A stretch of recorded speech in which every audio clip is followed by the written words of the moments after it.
que você olharia? Você é empreendedor, tenho ali a minha empresa, preciso adotar tecnologia, então estou aqui entre esses 28% que estão preocupados em adotar ferramentas de tecnologia.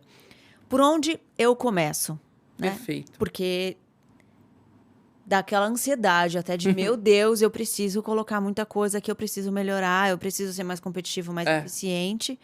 Mas por onde eu vou começar a fazer isso? essa ansiedade a gente usa um termo, né, o tal do FOMO, que é o Fear of Missing Out, de você ficar com medo de perder tantas coisas, evoluções. Meu Deus, eu preciso. Existe aquela pressão. E acaba não fazendo ou não fazendo como deveria por conta disso, né? Exato. E aí, respondendo a sua pergunta, sendo bem objetivo, né? É começar pequeno. É pensar grande, mas começar pequeno. Nos anos 2000, toda empresa queria ter o seu site. 2010, toda empresa queria ter seu aplicativo. Hoje, toda empresa quer ter a inteligência artificial. Mas por onde eu começo? Mapeia os seus processos. Você, melhor do que ninguém, conhece a sua empresa, conhece a dor do seu cliente, como você está resolvendo isso? Como é que a inteligência artificial pode apoiar para deixar o seu modelo de negócio, a sua empresa mais competitiva? Mapeia todos os seus processos. Veja aquilo que demora muito tempo, aquilo que tem processos manuais, você já vai começar a identificar oportunidades para trazer a inteligência artificial para o seu dia a dia. Que pode ser, por exemplo, um robô de atendimento.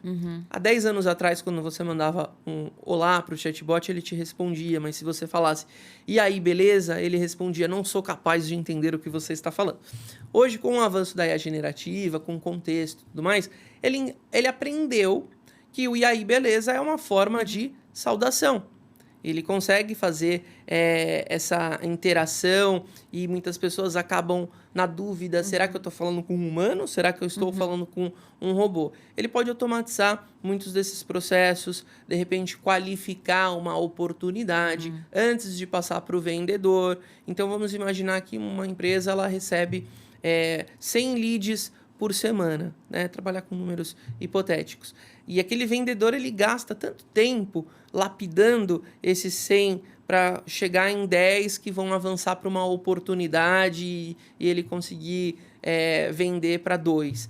Né? A gente chama isso de funil de conversão. A gente vai olhar para esses números. Opa, e se nesse processo inicial eu coloco um robô de atendimento que faz a qualificação desse lead e chega a 20 para o vendedor para ele dar o melhor atendimento dele e aumentar, consequentemente, a conversão dele, ele conseguir vender mais. Uma simples mudança. Então, a gente pode começar devagar. Hoje, a gente está vendo uma era da hiperautomação.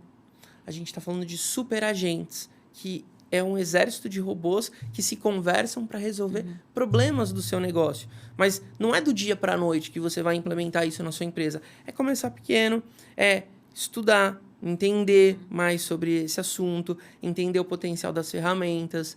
Às vezes, um bom prompt dentro de uma IA generativa pode resolver muito no seu dia a dia. Muito bom. Falamos de bastante coisa aqui, né?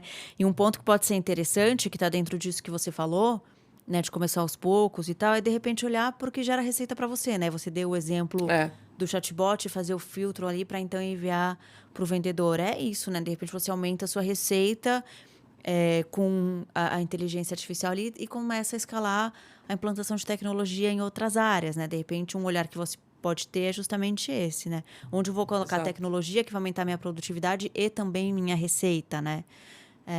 E aí você consegue fazer um planejamento melhor. Acho que esse é um bom caminho. E falando de chatbot, há pouco tempo era mais inacessível, né?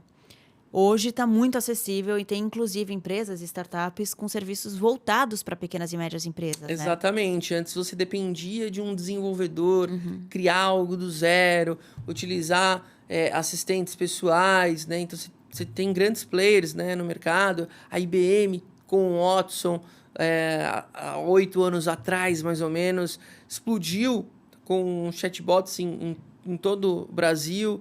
Temos diversos cases, né? A Bia do Bradesco foi treinada com o Watson.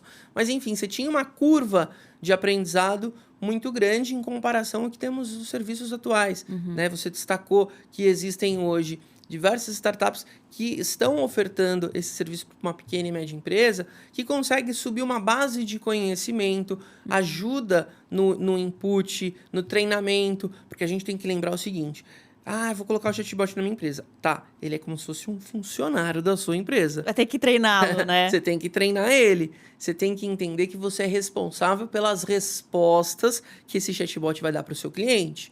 Você é uma empresa que é B2B, formal. Não adianta ter um chatbot engraçadão, né? O tio da Suquita. Não vai fazer sentido para o seu público. Agora, você tem um modelo de negócio que conversa com uma geração Z, uma geração que conversa por figurinha, que tem o seu vocabulário próprio, as suas abreviações. Então, o seu chatbot ele tem que conversar e criar uma conexão emocional com o seu público. E tem até empresas que oferecem o serviço para setores específicos, né?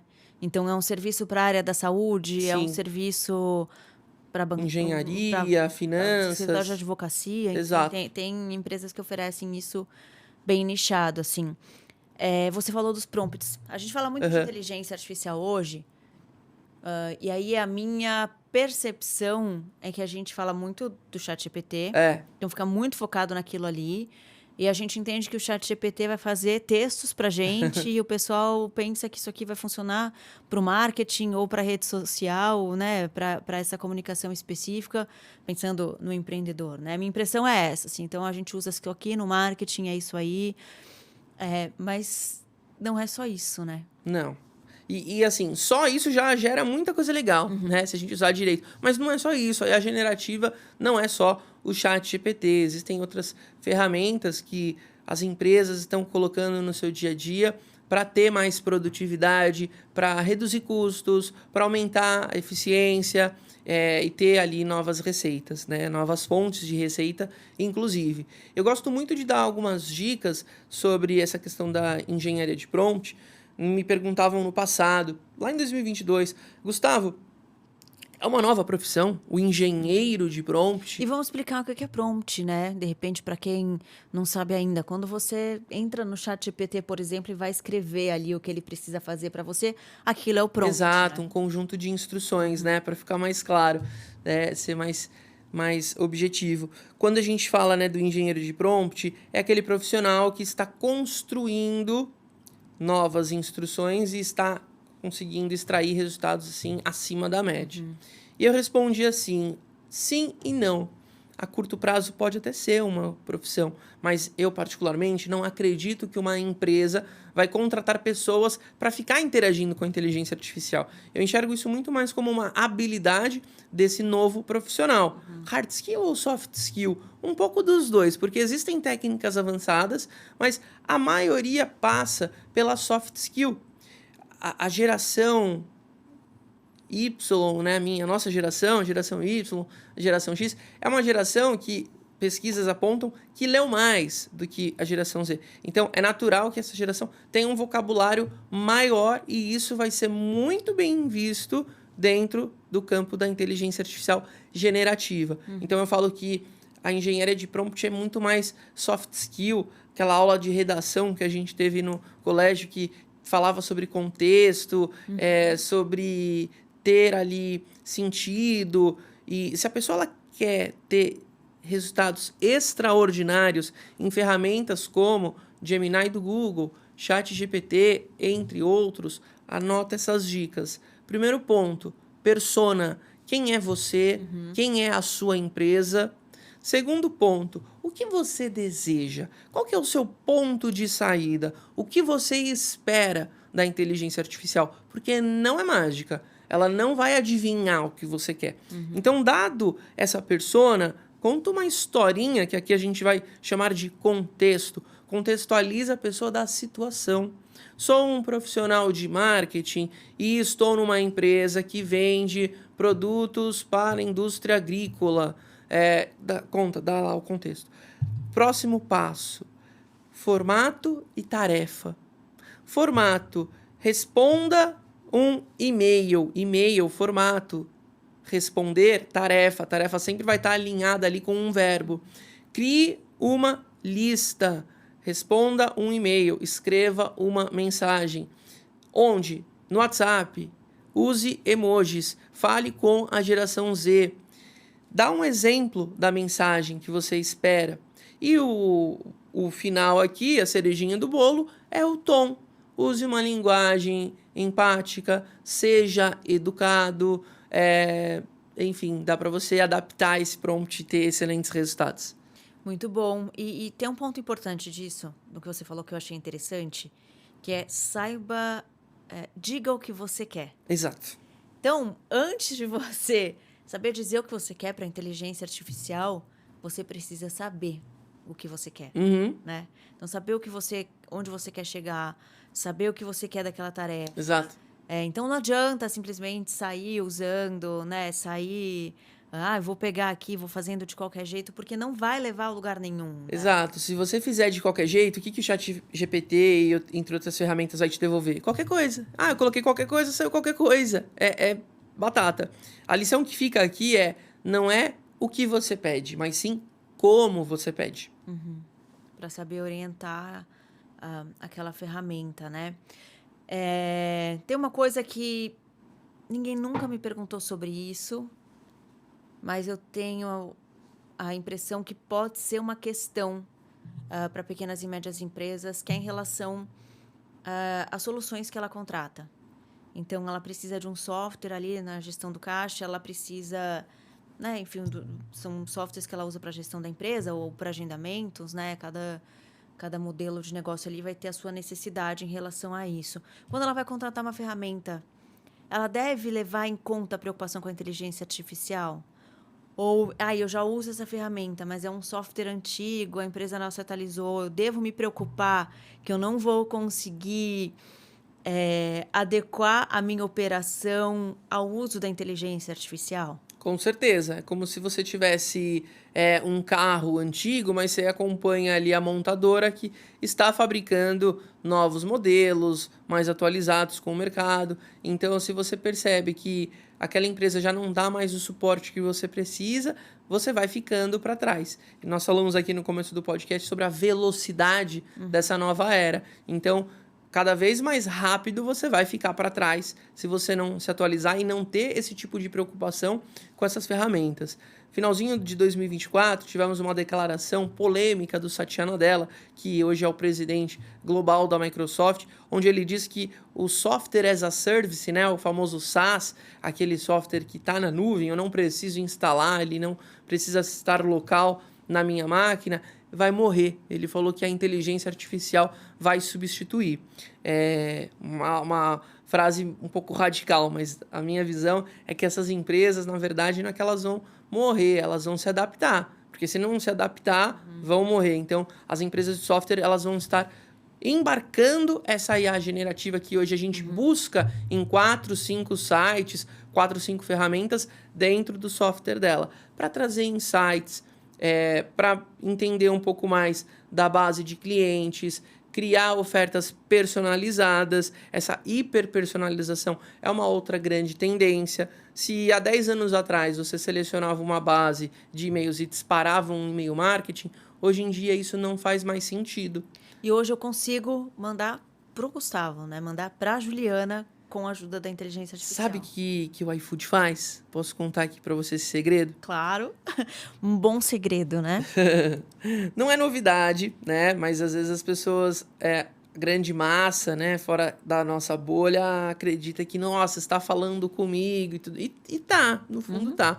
Né? O iFood, ele trabalha muito com algo, anota aí também, chamado Growth, né? O Growth Hacking, ele foi criado lá nos Estados Unidos, no Vale do Silício, por um cara chamado Sean Ellis, é o papa do Growth, tem um livro excelente, chama Hacking Growth, do Sean Ellis, e ele conta muito desses experimentos que usam tecnologia, marketing e dados.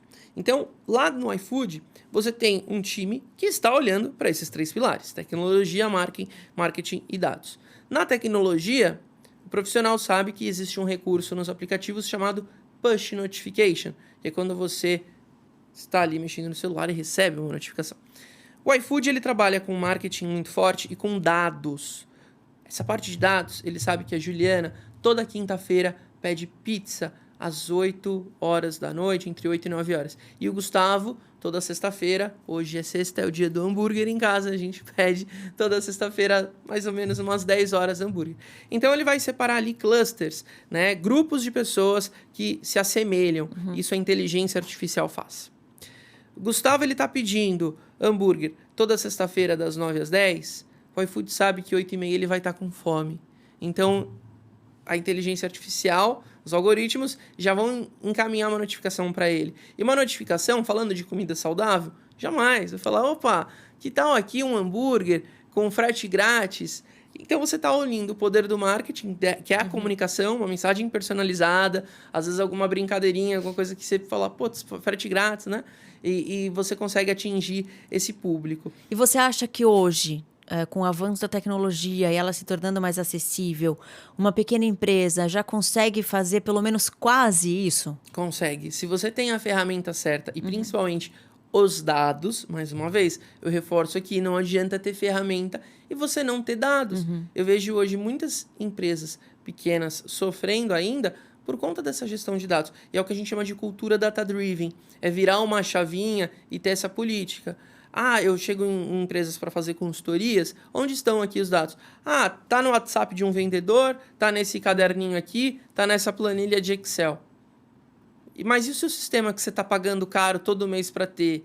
Ah, tem ali 10, 15%. Então não faz sentido, né? A gente tem que ter uma governança desses dados, usar muito bem essas ferramentas. Muito bom. E aí pode ser, é claro que uma padaria maior ali, que tem um fluxo maior, não conseguiria, mas uma padaria artesanal menor, Sim. ela vai saber que a Juliana vai lá toda semana e compra determinado pão. Nossa, não veio ontem, deixa eu ver aqui se a Juliana não quer esse pão. Exato.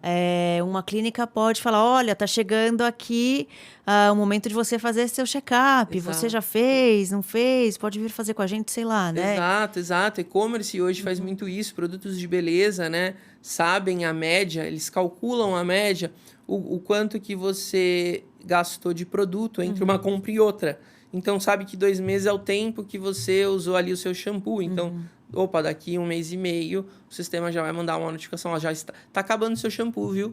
Compra aqui mais um com desconto e frete grátis. E hoje a gente tem muitas ferramentas para cadastrar informação sobre o cliente, né? Inclusive sem custo. Sem custo, muito CRM gratuito na internet, né? Eu sou fanzaço aqui do HubSpot, que também é um dos líderes, né, em automação, marketing e vendas. Uma empresa incrível que tem a sua versão gratuita do seu CRM. Então, se você é uma pequena empresa, né, e vai ter ali uma base de até 1.000 contatos, ferramenta tem.